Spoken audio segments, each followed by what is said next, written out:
Dobro dan, dobro ljudi i dobrodošli na moj kanal. Ja sam vojvoda Johannesburga i proslavio smo Vidovdan u Južnoj Afrike u Srpski pravoslavni crkve. I danas ćemo govoriti o Vidovdan i kakva njegova istorija i značaj. Hajde da počnemo.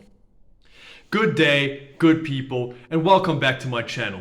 I am the Duke of Johannesburg, and we've just finished celebrating Vidovdan here in South Africa in the Serbian Orthodox Church. And today we're going to talk a little bit about Vidovdan. What is Vidovdan? We're going to talk about the history thereof and its importance within the Serbian Orthodox Church. So without any further ado, let's get started. Što na zemlji kad sijate ko angeli, sijate ko angeli.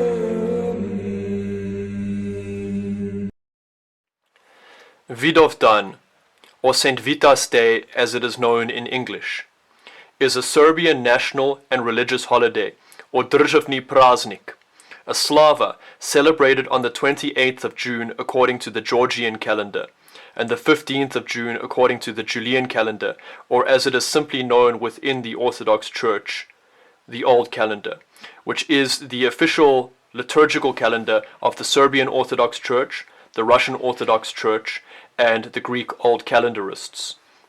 The Serbian Orthodox Church designates it as a memorial day to Holy Saint Prince Lazar and the holy Serbian martyrs who fell during the famous Battle of Kosovo against the brutal and very oppressive Ottoman Turks on the 15th of June in the year 1389.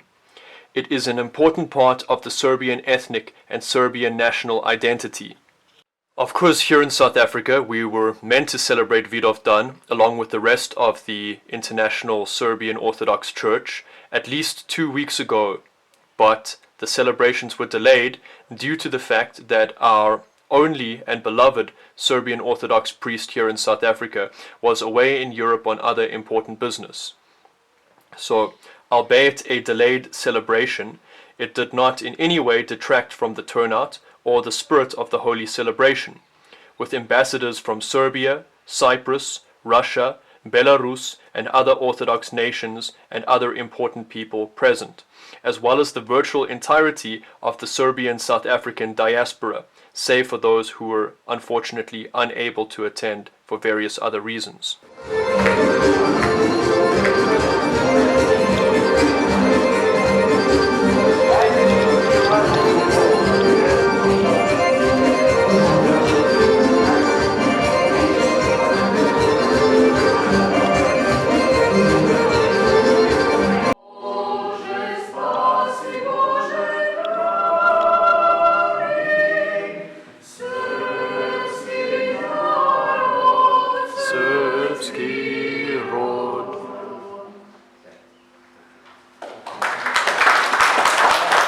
Dobro.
brief history of Vidovdan and blessed Prince Saint Lazar.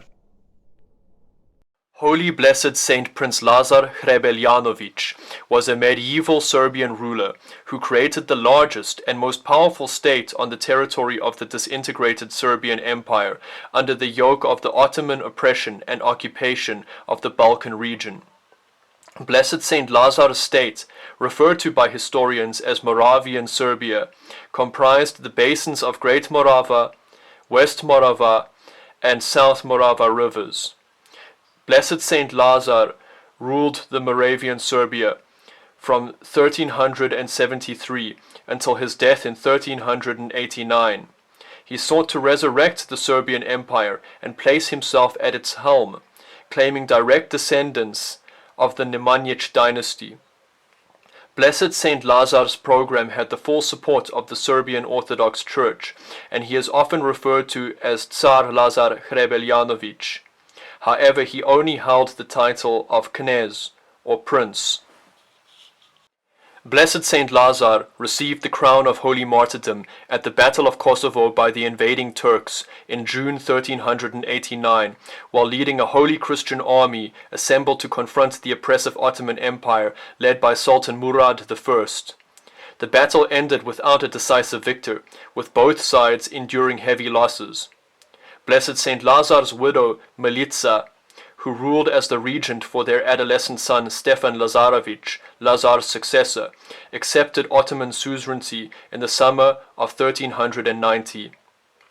Blessed Saint Lazar is venerated in the Orthodox Christian Church as a martyr and a saint, and is highly regarded in Serbian history, culture, and tradition. In Serbian epic poetry, he is referred to as Tsar Lazar.